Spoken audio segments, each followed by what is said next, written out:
Alors la Fédération nationale des cadres dirigeants, donc des dirigeants salariés, est une organisation professionnelle soixantenaire qui réunit les principaux réseaux de dirigeants salariés en France et un petit peu en Europe. C'est-à-dire elle représente à ce jour environ un dirigeant salarié sur deux en France. Oui, effectivement, pourquoi? Parce que pèsent actuellement sur la classe dirigeante deux tendances lourdes, chacun comprendra. La première, c'est une demande d'exemplarité très forte qui pèse de façon générale sur la classe dirigeante. Et deuxièmement, une dégradation extrêmement forte de l'image des entreprises et des dirigeants. Donc c'est une tendance qui a des conséquences extrêmement néfastes sur la société civile. Il est donc très important en quelque sorte de reprendre la main parce que la classe dirigeante, et donc les élites au sens général du terme, et en particulier les dirigeants salariés, doivent à l'exemplarité de pouvoir faire comprendre à la société civile qu'ils occupent une place privilégiée dans la société, et ce qui justifie cette place, c'est précisément parce qu'ils sont exemplaires. Donc l'exemplarité, l'éthique, c'est tout le sujet de la charte de déontologie que nous avons produit avec l'ensemble des réseaux de dirigeants il y a maintenant un peu moins d'un mois. Alors je crois que pour répondre parfaitement à votre question, il faut rappeler que la charte de déontologie des dirigeants salariés, ce n'est pas simplement qu'un règlement intérieur ou une charte de déontologie d'une entreprise. C'est l'engagement solennel, le code de bonne conduite, le code de l'honneur d'une classe, le corps social des dirigeants salariés. Et donc c'est sur ces valeurs fondamentales, c'est-à-dire les règles de comportement et d'action, sur les valeurs de base, que nous avons édicté cette charte. Et bien évidemment avec des valeurs qui sont des valeurs séculaires, qu'on retrouve chez tous les leaders à travers les siècles, à commencer par l'exemplarité, je le disais tout à l'heure, le courage, le respect d'autrui, la façon de se comporter, la responsabilité sociale dans l'entreprise, à l'extérieur de l'entreprise, etc. Il y a comme ça 8 valeurs qui ont été déclinées et qui représentent le consensus de ces dirigeants et le sens de leur réflexion, sur lesquels ils s'engagent et sur lesquels s'engagent leurs pairs. Alors, je dirais même qu'il est urgent de le faire, quand on voit bien que dans une société qui a perdu tous ses repères, où on considère que les meilleurs élèves sont des bouffons, où on considère que les dirigeants sont des voyous, il était absolument nécessaire de reprendre par des actes symboliques l'identification de ces repères. Et la charte de déontologie des dirigeants salariés, c'est précisément cet acte symbolique qui montre l'engagement et le sens de l'engagement des dirigeants salariés. Et il ne peut pas y avoir de lien social sans que la classe dirigeante, sans que les élites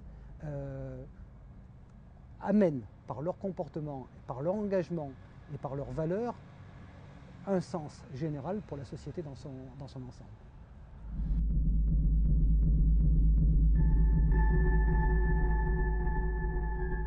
Alors, ça pose un problème dès lors qu'on le présente un peu comme vous le dites tout de suite, à savoir de façon médiatique.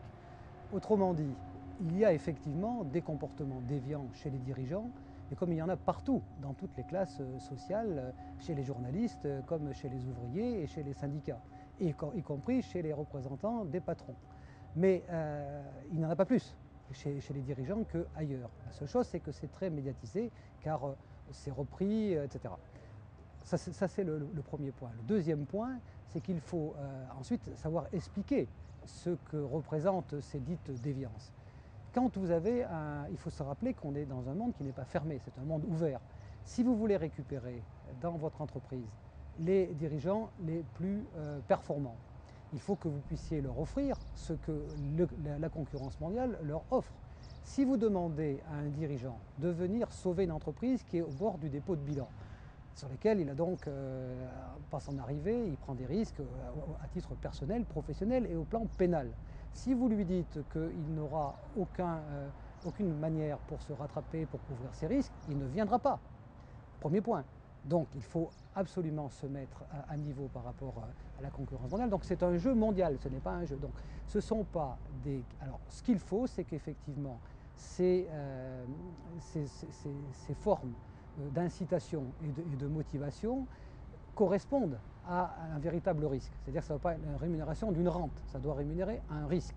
Donc quand vous êtes en situation soit d'avoir valorisé, créé de la valeur dans l'entreprise, que cette valeur puisse être mesurée et que la rémunération qui va avec, la récompense qui va avec, et à ce moment-là devient complètement justifiée. Si par contre il s'agit simplement d'une rente, alors bien évidemment ça peut faire bondir l'opinion publique et à ce moment-là à juste titre. On a vu effectivement quelques situations, mais je voudrais rappeler que ce sont des cas très marginaux. Il y a 150 000 dirigeants en France, il y a quelques cas de déviance dans l'année en France, quelques-uns. Donc on ne peut pas dire que c'est la classe dirigeante dans son ensemble qui s'est mis en faute et qui se comporte en voyou. Donc il y a des instruments d'incitation qui sont mondiaux et qu'aucun pays ne peut se mettre à l'écart de cette forme d'incitation, sauf à se mettre hors jeu et à ne ramasser que les tocards, comme on dit. Et nous ne voulons pas que des tocards. Alors, c'est un désir non seulement général, mais irrépressible et universel. Aujourd'hui, partout dans le monde, on le voit bien. Alors, ce que les dirigeants ont probablement mis un peu de temps à comprendre, c'est qu'ils ne pouvaient plus rester en dehors du champ de regard de l'opinion. Ils sont en permanence à l'épreuve de l'opinion, que ce soit dans leur sphère privée ou dans leur sphère professionnelle. Le premier réflexe, on va dire un petit peu historique, c'était de nier cet état de fait en disant qu'en définitive, la sphère des dirigeants était une sphère privée, protégée, etc.